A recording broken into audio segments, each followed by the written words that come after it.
할렐루야. 네. 고린도전서 4장 3절부터 5절 말씀을 통해서 이 시간 판단치 말라라는 제목으로 함께 은혜 나누기를 원합니다. 아멘. 찬양 가사처럼 이 세상은 날이 갈수록 악해져 간다라고 하는 가사처럼 세상은 점점 사건 사고가 끊이지 않고 그리고 탈도 많습니다. 무슨 이슈가 생기면 그 이슈에 사람들이 현혹되어서 또 내가 상관하지 않아도 되는 일에도 자꾸 상관하고 그리고는 거기에 끼어들어서 한마디를 하기를 주저하지 않습니다. 그런데 그렇게 할 말을 자꾸 하는 사람들의 모습들을 보면서 제가 생각한 건 뭐냐면 사람들이 누군가에게 그렇게 내가 누군가에게 이것이 잘났다라고 말하면서 이야기하는 것이 착각 속에 살고 있는 건 아닌가. 어떤 착각 속에 빠져 있냐면 사람들은 내가 누군가를 판단할 수 있다라고 착각하고 있다는 겁니다. 오늘 본문 5절에 뭐라고 말합니까? 이렇게 말합니다. 아무것도 주가 오실 때까지 아무것도 판단치 말아라. 여러분, 주님이 오실 때까지 아무것도 판단치 말라고 하고 있습니다. 우리 주님은요, 우리에게 판단하라고 말하지 않으셨어요. 그러나 우리는 자꾸 누군가를 판단합니다. 판단은요, 주님만이 하실 수 있는 것임을 잊지 마시기 바랍니다. 예전에 아이들이 이런 질문들을 많이 했어요. 이런 질문이 뭐냐면 우리나라 성웅 이순신 장군이 구원을 받았어요? 못 받았어요? 라고 질문을 하는 그런 아이들이 있었어요. 그렇죠? 여러분, 임진왜란 때 우리나라를 구원한 정말로 민족의 영웅 같은 이순신 장군, 그분이 구원을 못 받았느냐 받았느냐, 아니면 우리 조상들 중에 이러이러한 사람이 있었는데 구원을 받았을까요? 못 받았을까요? 위대한 인물 중에 이러이러한 사람이 있었는데 구원을 받았을까요? 못 받았을까요? 세종대왕이 구원을 받았을까요? 못 받았을까요? 여러분, 제 답변은 뭐냐면 제 답변은 하나님만 아시는 거예요. 성경적인 어떤 교리로 봤을 때 믿지 않고 구원받지 못하니까 그것은 구원받지 못했다라고 말할 수 있겠죠. 그런데 그걸 내가 판단하느냐? 그건 아니라는 겁니다. 구원받는 영역은요, 우리의 영역이 아니에요. 내가 누군가가 구원받았다, 못 받았다라고 할 수 있는 영역이 아닙니다. 그 영역은 누구의 영역? 바로 하나님의 영역인 거예요. 아멘. 우리 하나님 나라에 가면 있는지 없는지 가서 보면 되는 겁니다. 그런데 사람들은 뭐예요? 자꾸 뭔가를 판단하려고 해요. 그런데 그거를 강요받고 살아가고 있습니다. 일평생 살아가면서 판단하는 것을 강요받고 살고 있죠. 어떤 선택의 기로에서 판단하는 걸 강요받고 있고, 또 그 선택의 순간순간 속에서도 또 누군가의 조언을 들으면서 또 판단합니다. 그래서 하루에도 수백 번씩, 수천 번씩 판단해야 될 때도 있는 겁니다. 사람들은 누가 인정하든 인정하지 않든 그래서 스스로 재판관이 되어서 어떤 사건이나 일에 대해서 판단을 합니다. 인터넷에 뉴스가 올라오거나 어떤 신문에 뉴스가 올라오거나 아니면 TV에서 뉴스를 보면서 뭐라고요? 저거 말이야 하면서 자기 스스로 뭐예요? 판단을 하죠. 그리고 그 들었던 정보들을 가지고 또 누군가에게 가서 막 이야기합니다. 이거 말이야, 이 나라가 하면서 자꾸 말을 하는 거죠. 그런데 이 판단이 제대로 되기 위해서는 뭐가 필요합니까? 지혜로움과 명철함이 필요한 거죠. 아멘. 여러분, 그래서 이 판단력이라고 하는 건 분별과 지혜의 결정체인 겁니다. 우리가 잘 알고 있는 솔로몬의 재판을 보면 그가 얼마나 분명한 판단력을 가지고 있었는지를 알 수 있습니다. 아멘. 그 분별력 있는 판단력 누구가 주신 겁니까? 하나님께 구해서 하나님께 받은 겁니다. 아멘. 그래서 전도자인 그 솔로몬이 잠언서에 뭐라고 말합니까? 지혜는 하나님께 속한 것이다. 아멘. 여러분, 하나님께 세상의 어떤 지혜로보다 하나님을 아는 것이 지혜로운 것이고 아멘. 또한 지혜의 근본은 하나님이심을 고백했다는 걸 잊지 마시기 바랍니다. 아멘. 누군가를 판단하는 거 정말 어려운 거예요. 혹시 배심원 제도라는 걸 아십니까? 재판을 할 때 국민이 직접 참여해서 그 사람의 죄를 묻는 것, 이 사람이 유죄인지 무죄인지를 검사나 변호사가 막 열심히 이제 그 사람의 죄를 증명하거나 아니면 이것이 이 사람이 이렇게 실수로 했습니다라는 것들을 이야기하는 거예요. 죄가 없는 것에 대해서 이야기하는 겁니다. 그 이야기를 듣고 뭐예요? 이 국민 참여 재판에 참여했던 일반 국민들이, 법을 배우지 않은 일반 국민들이 그 이야기를 듣고 배심원이 되어서 이 사람이 죄가 있는지 없는지에 대해서 또 형량이 어떻게 했으면 좋겠다라는 그런 판단을 내려서 그것에 대해서 의견을 제시하는 겁니다. 우리나라는 그 배심원들의 어떤 판단을 그렇게 크게 작용하지는 않습니다. 물론 판사가 이 배심원들의 이야기를 듣고 타당한 것에 대해서 이렇게 결정을 하긴 하지만 그러나 그렇게 큰 그런 그 권한이 있진 않아요. 하지만 미국은 배심원들의 그 어떤 판결이 재판에 큰 영향을 끼치기도 합니다. 그런데 이 배심원들이 그냥 어떤 아무런 지식도 없이 그냥 자기 생각만으로 불쌍해서 어떤 뭐 이런 모습으로만 하게 된다면 어떻게 했어요? 큰일이 나겠지. 한 사람의 인생을 좌지우지게 하게 하는 재판인데 제대로 된 판단을 하지 못하면 정말로 한 사람의 인생을 망칠 수도 있는 결과가 일어나는 겁니다. 그래서 이처럼 바른 판단을 내리기 위해서 뭐예요? 사람들은 자꾸자꾸 배워야 되는 것이고 올바른 판단력을 가지기 위해서 들어야 되는 겁니다. 고민의 고민을 거듭하게 되는 것이죠. 우리도 중요한 판단을 하기 위해서 뭐예요? 고민의 고민을 거듭할 때가 있을 겁니다.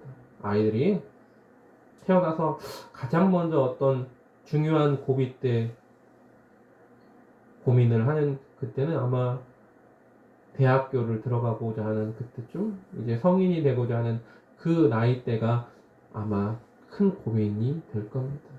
근데 고민을 누구에게 다 물어보느냐? 친구들과의 관계 속에서 풀려고 해요. 물론 가장 좋은 건 친구들이 제대로 된 어떤 조언을 해줄 수 있으면 좋겠지만 그러나 그 판단력이 아직 어른들과는 다르기 때문에 한계가 있는 것이죠. 전문가에게 가서 그렇게 문제를 이야기하고 판단을 듣는 것이 훨씬 더 지혜로운 방법입니다. 그래서 스스로 판단할 수 없는 문제가 생겼을 때 그 방면에 유경험자나 아니면 전문가를 찾아가서 조언을 구하는 것.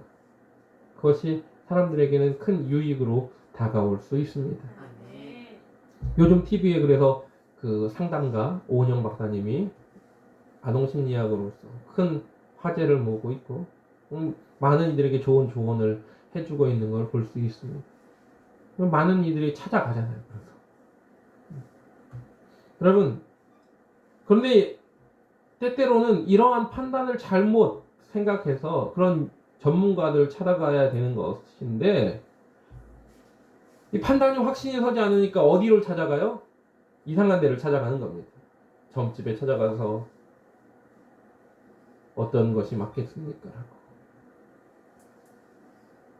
우리나라 뭐 일반 평범한 직장인이나 이런 분들뿐만 아니라 대기업 회장님들도요 큰 결정을 할 때 무당을 찾아가거나 점을 치는 사람을 찾아가거나 관상을 보는 사람을 찾아가거나 뭐 그랬다는 그런 일들도 있습니다. 어리석은 선택이죠. 그만큼 판단은 어렵다라는 겁니다. 그런데도 또 어때요? 누군가는 판단을 해야 되고. 그럼 그 판단의 주체를 어떻게 해야 되느냐? 정말 세상 사람들처럼 점집에 찾아가거나 어떤 무슨 누군가 무당에 구술하거나 이런 것이 아니라 성도는 어떻게 해야 됩니까? 신명기서 1장 17절에 이렇게 말하고 있습니다. 재판은 하나님께 속한 것인즉 너희는 재판에서 외모를 보지 말고 큰 자뿐 아니라 작은 자의 말도 들으며 사람의 얼굴을 두려워하지 말고 너희가 판단하기 어려운 사정이거든 내게로 가져오라 내가 들으리라 하셨고 라고 말합니다. 아멘. 무슨 말입니까? 재판은 하나님께 속한 것이고 믿음의 사람은 그 문제를 판단할 때 어떤 외모나 또 그가 어떤 권력을 가지고 있거나 또한 그의 어떤 배경들을 보지 말고 또 만약에 네가 그걸 판단하기 어렵거든 누구 앞에요? 하나님 앞에 가지고 나오라라고 성경은 말하고 있습니다. 아멘. 그 판단이 누구에게 있다는 겁니까? 하나님께 있다는 겁니다. 아멘. 그래서 신명기서 17장 8절에도 이렇게 말합니다. 내 성중에서 송사로 다투는 일이 있으되 서로 피를 흘렸거나 다투었거나 구타하였거나 하여 내가 판결하기 어려운 일이 생기거든 너는 일어나 내 하나님 여호와의 택하실 곳으로 올라가서라고 말합니다. 아멘. 하나님의 전에 하나님께 무릎을 꿇으며 우리가 그 문제를 아뢰는 자가 되기를 소망합니다. 아멘. 주님 앞에 수고하고 무거운 짐을 가지고 오는 것뿐만 아니라 그 수고하고 무거운 짐에는 여러분의 어리석고 부족한 모습, 그 판단까지도 맡기라고 말하는 겁니다. 아멘. 중요한 판단을 사람들은 하기 위해서요. 뭘 합니까? 여러 가지를 찾아보죠. 저도 누군가가 저에게 이제 문자나 아니면 어떤 동영상 같은 걸 보내면서 막 어떤 뭘 막 비판하고 막 그럴 때 어떻게 하냐면 이 사람이 이렇게 비판적인 글을 올렸을 때 그것만 보고 막 판단하지 않습니다. 저는 그러면 누군가 뭔가를 올리면 거기에 반대되는 것들을 꼭 찾아봐요. 다른 사람은 뭐라고 말했는가? 여기에 대해서 해명하는 사람들은 뭐라고 말했는가? 여기에 대해서 반박의 논리를 가진 사람들은 어떻게 했는가? 그리고 기도합니다. 하나님, 여기에 대해서 하나님 어떠한 지혜로움을 저에게 허락하여 달라고 기도합니다. 그렇지 않고 어디 한 부분, 특별히 우리가 흔히 정치를 하시는 그런 많은 보수를 지지해, 나는 진보를 지지해. 그럴 수 있습니다. 그러나 그것이 어느 한편에만 치우쳐서는 안 된다는 겁니다. 어느 한쪽의 이야기를 들었으면 다른 쪽의 이야기도 들어봐야 돼요. 왜 그런지. 그래서 그것을 가지고 기도하며 하나님 저에게 올바른 판단을 할 수 있게 해달라고 하나님 앞에 맡기는 거죠. 그러기 위해서 뭐예요? 정보와 지식을 구해야 되는 겁니다. 아무 노력도 없이 그것이 아니라는 겁니다. 판단을 하기 위해서는요. 나보다 많은 지식을 가지니 많은 경험을 가지니 전문가 찾아가서 배우고 찾아가는 겁니다. 그리고 무엇보다 중요한 하나님의 판단을 그리고 맡기는 것이죠. 아멘. 물론 확실하게 악한 것, 확실하게 선한 것을 구분할 수 있는 그런 능력도 우리에게 있어야 됩니다. 우리가 흔히 이런 말을 합니다. 똥인지 된장인지 먹어봐야 아냐고. 여러분, 똥인지 된장인지는요, 그냥 딱 봐도 구별할 줄 알아야 되는 겁니다. 꼭 찍어 먹어봐야 이게 나쁜 건지, 이게 똥인지 된장인지 구별할 수 있으면 그건 문제가 있는 거죠. 그렇죠? 이게 잘못된 건지 온전한 판단을 하기 위해서 우리가 그래서 배움이 필요하고 또한 지혜로움이 필요한 겁니다. 여러분의 선한 것이 무엇인지 악한 것이 무엇인지 구별할 줄 아니 라고 물어본다면 여러분은 선뜻 네! 라고 대답할 수 있으십니까? 어떤 이데올로기적인 것이 있어요. 우리가 딱 봤을 때 이건 착하고 이건 선한 것, 이건 아니야 라고 말할 수 있는 것 말고 한쪽 편에서 봤을 때는 이게 착한 거지만 다른 편에서 봤을 때는 이건 악한 거가 될 수 있는 일들이 있습니다.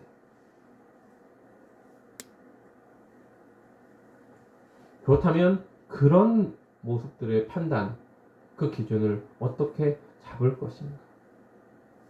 그래서 그 선택이 굉장히 중요하다라고 말할 수 있는 겁니다. 솔로몬은 이렇게 말하고 있습니다. 잠언서 14장 12절에 어떤 길은 사람이 보기에는 옳으나 그 끝은 사망의 길들이니라 라고 말합니다. 그렇습니다. 다 옳다고 하는 그 일이요 때때로는 사망으로 가는 결정, 지름길이 될 수도 있는 거예요. 우리가 봤을 때 저 길은 옳은 것처럼 보였는데 그 길이 모든 사람도 다 옳다라고 하는 그 길이 잘못된 길일 수도 있다라는 거예요. 반면에 다른 사람들이 모두 나쁘다고 하는 그 길이 때때로는 참으로 선하고 옳은 길이었을 수도 있다는 거죠. 그래서 우리는 뭐예요? 선한 목자 되신 주님의 인도하심을 받아야 됩니다. 아멘. 그래서 우리 주님이 뭐라고 말씀하십니까? 주님의 인도하시는 그 길을 따라가면 푸른 초장 쉴만한 물가로 인도하신다라고 말하고 있는 거죠. 아멘.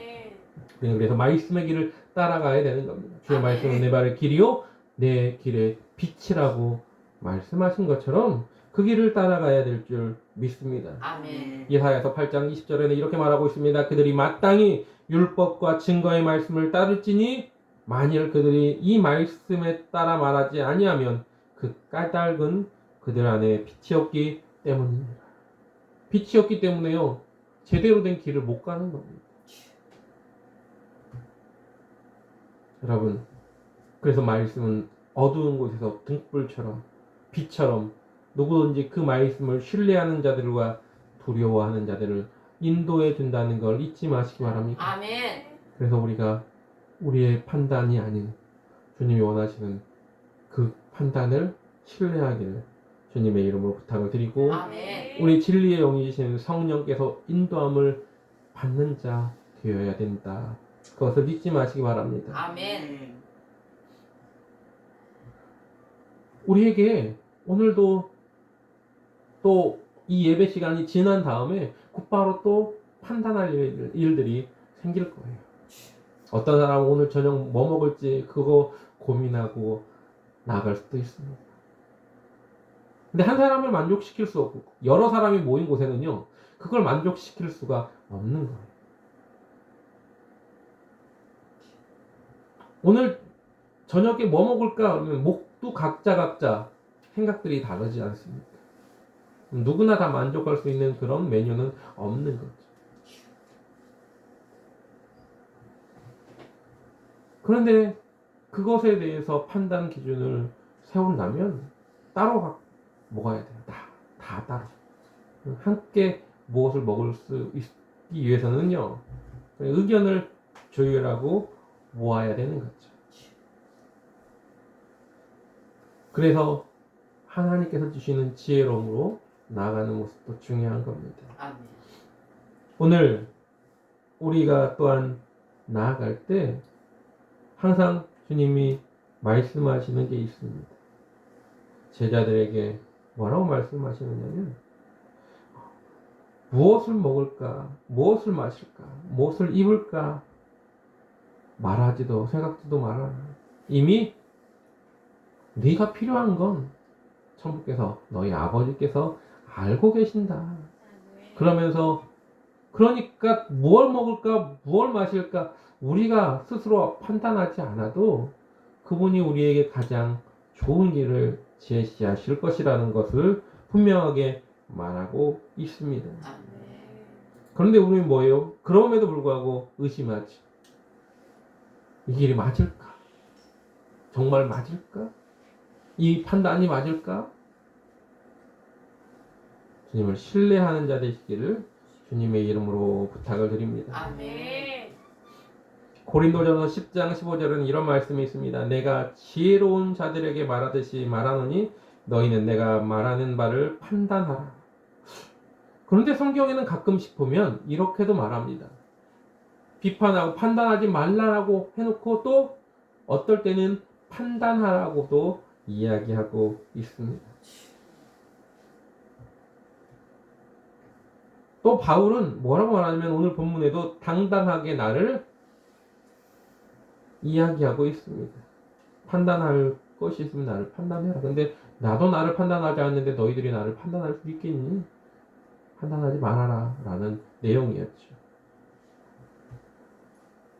여러분 하나님 앞에서 또 사람들 앞에서 여러분이 판단받을 만한 모습이 되지 않도록 또한 우리 자신을 날마다 하나님 앞에 온전하게 가지고 나가는 그런 주의 자녀들 되시길 바랍니다. 아멘. 아까도 말한 것처럼 그래도 우리는 매일매일 판단 속에 살아가고 있습니다. 학교에서도, 직장에서도, 교회에서도 판단할 일들이 많지 않습니다. 우리가 선택해야 될 그 선택은 판단에 기초를 하고 있습니다. 그래서 판단은 어떻게 내가 생각 속에서 판단을 해야 그 다음에 선택을 하는 거죠. 짜장면을 먹을까 짬뽕을 먹을까 머릿속에서 판단을 해야 선택을 하는 거 아닙니까? 오늘은 날씨가 추우니까 으실으실하네. 오늘은 따뜻한 국물이 먹고 싶어. 나는 그래서 오늘은 짬뽕을 선택했어. 그게 뭐예요? 머릿속에서 판단을 한 거죠. 그리고 난 짬뽕을 먹을 거야 라고 선택을 하는 거죠. 그게 바로 뭡니까? 그 사람의 판단 기준이 되는 것입니다. 날씨가 또한 어떤 그 배경이 그날의 선택에 그날의 판단의 기준이 되는 겁니다.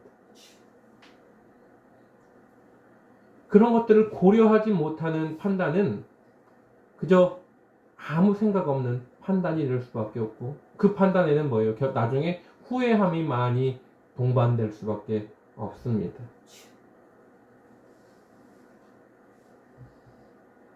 그렇다면 때때로 우리가 인터넷을 통해서 누군가를 판단할 때는 어떻습니까? 어떤 기사가 올라왔어요.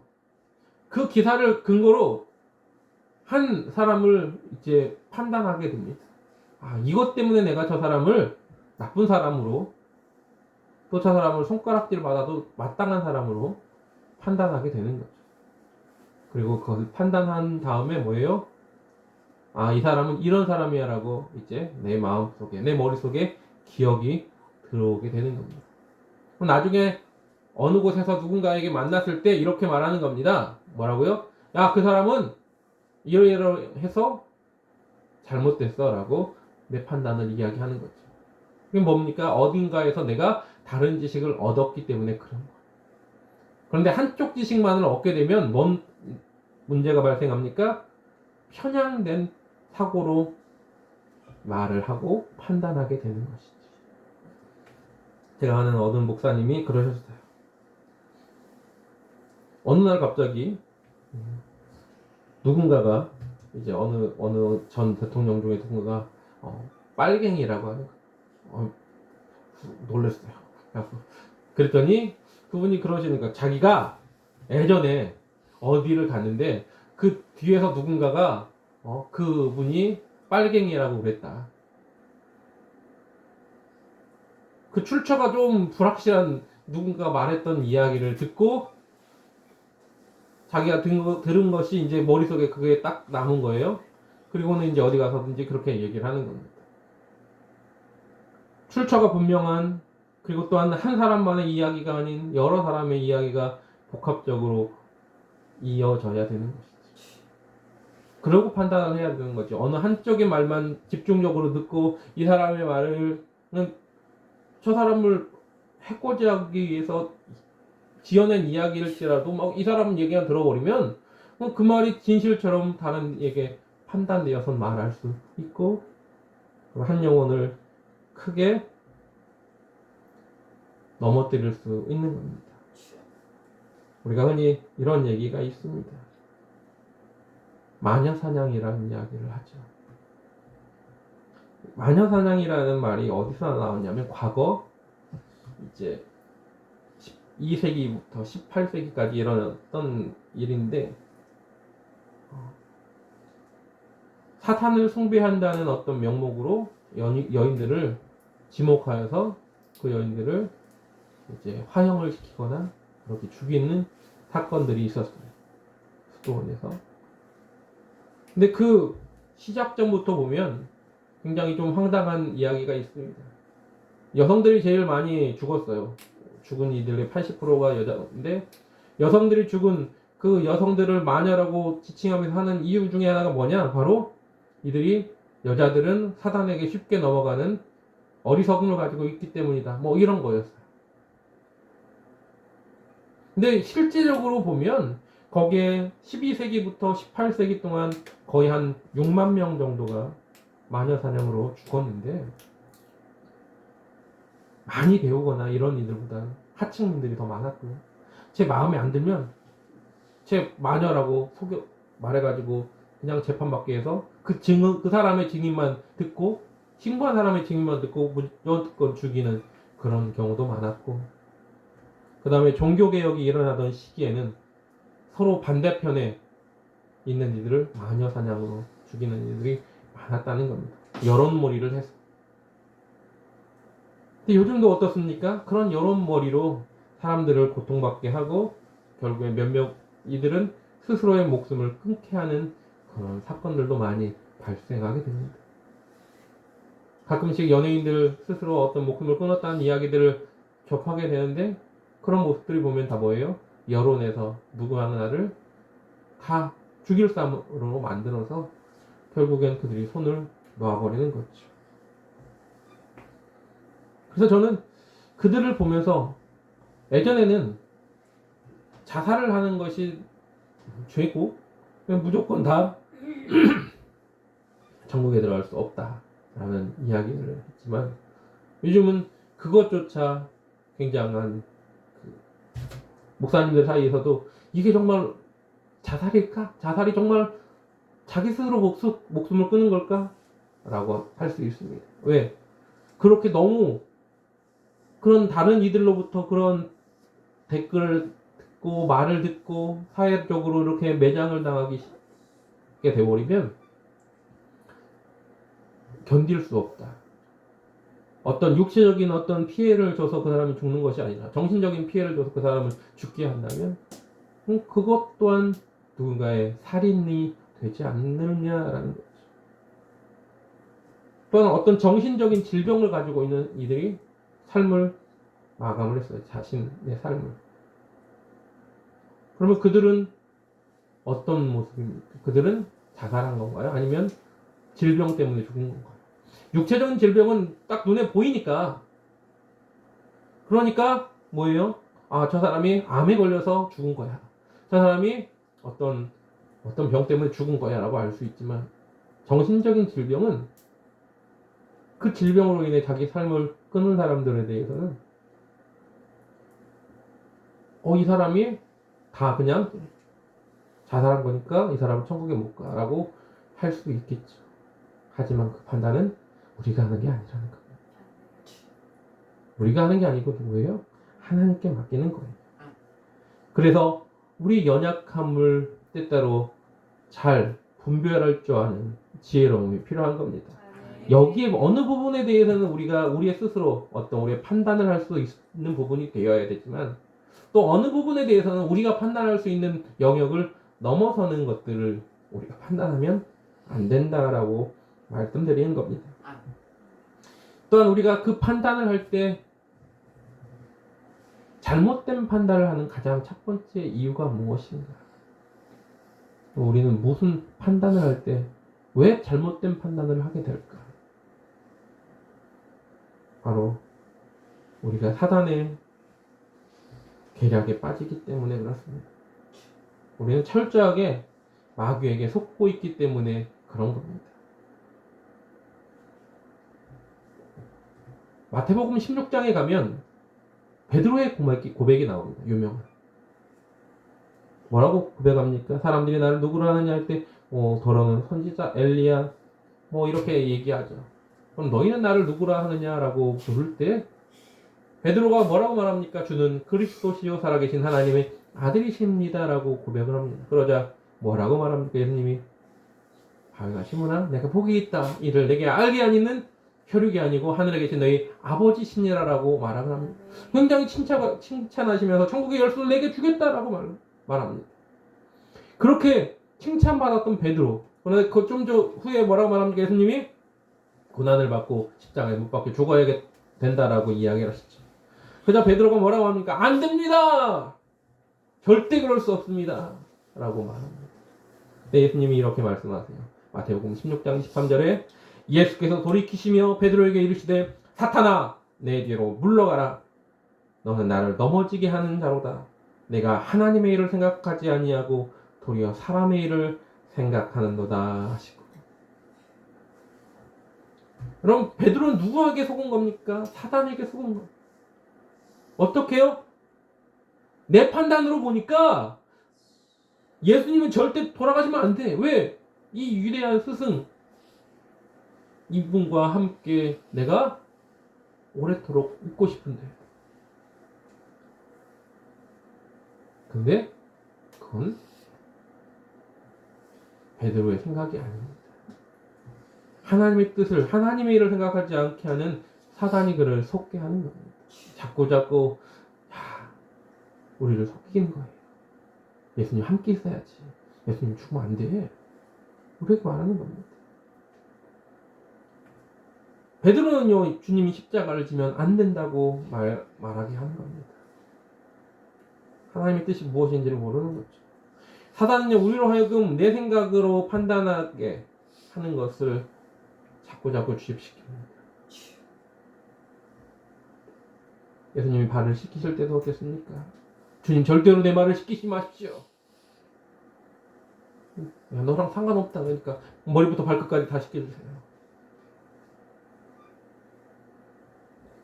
주님의 뜻이 무엇인지 모르고 뭐예요? 자꾸 내 판단을 하게 하는 겁니다. 자, 여기에 있는 모두가 다 나를 버릴 거야 이 밤에 라고 말하니까 베드로가 뭐라고 하니까 저는 다 버릴지라도 저는 절대 예수님을 버리지 않습니다. 예수님 뭐라고 말씀하세요? 딱 그렇게 이제 네가 나를 3번 부인할 거야. 여러분, 사단은요 우리로 자꾸 어떻게 해요? 하나님의 뜻과 하나님의 일을 생각하지 못하도록 자꾸 방해합니다. 야, 이게 맞아. 네가 생각해봐. 상식적으로 생각해봐. 야, 다들 이렇게 생각하고 있어. 우리에게 자꾸 유혹하는 겁니다. 사단이 뱀이 되어 하와를 유혹할 때 어땠습니까? 동산에 있는 모든 나무에 실과를 먹지 말라고 했니? 라고 시작합니다. 아니, 동산 중앙에 있는 나무를 먹지 말라고 했어요. 여기서부터 뭐예요? 말이 꼬이기 시작하죠. 먹으면 어떻게 돼? 그러니까 죽을까 하노라 라고 말했어. 안 죽어.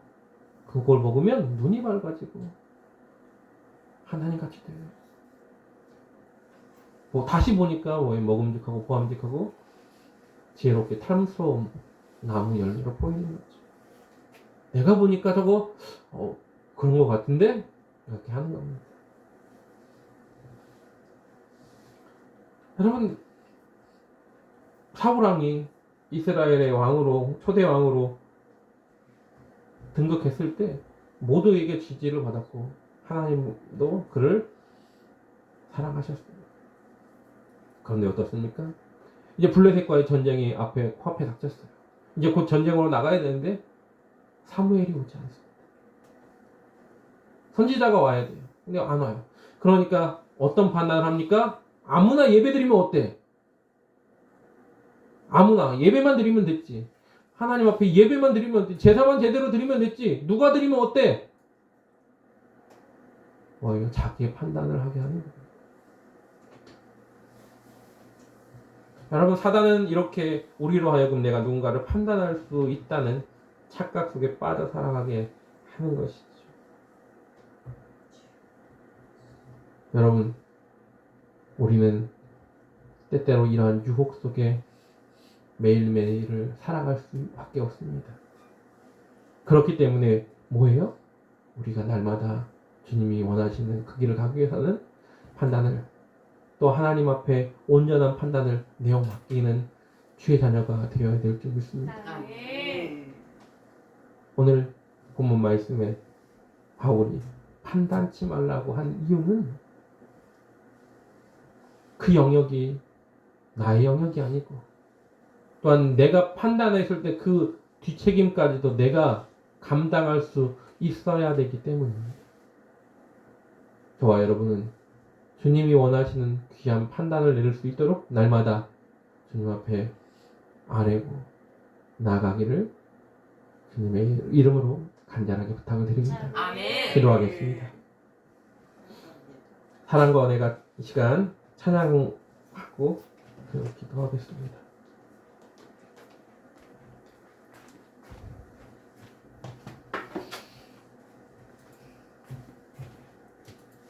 주님의 마음을 알기를 원합니다.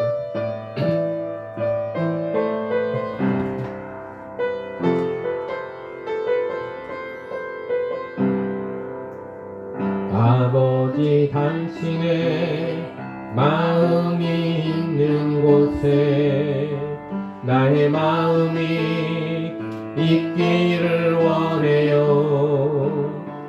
아버지, 당신의 눈물이 고인 곳에 나의 눈물이 고이길 원해요. 아버지, 당신이 바라보는 영혼에게 나의 두 눈이 향하길 원해요. 아버지, 당신이 울고 있는 어두운 땅에 나의 두 발이 향하길 원해요. 나의 마음이 아버지의 마음 알아. 내 모든 뜻 아버지의 뜻이 될 수 있기를. 나의 온몸이 아버지의 마음 알아. 내 모든 삶 당신의 삶 되기를. 나의 마음이 아버지의 마음 알아. 내 모든 뜻 아버지의 뜻이 될 수 있기를. 나의 온몸이 아버지의 마음 알아. 내 모든 삶 당신의 삶 되기를. 우리 시간 함께 기도할 때 말씀을 생각하면서, 하나님, 내가 세상을 살아가며 어마어마하게 많은 판단을 선택을 하게 됩니다. 그런데 그것이 아버지의 뜻인지 나의 뜻인지 구분하지 못할 때가 너무 많습니다. 주님, 이 시간 주의 마음을 품게 하시고 주님의 뜻을 알게 하셔서 하나님이 기뻐하는, 하나님께 영광 돌리는 주의 자녀로서 살아가게 해달라고, 우리를 날마다 붙들어 달라고 이 시간에 아직 통성으로 주의를 찬양하고 간절하게 기도하겠습니다. 주여! 오 할렐루야.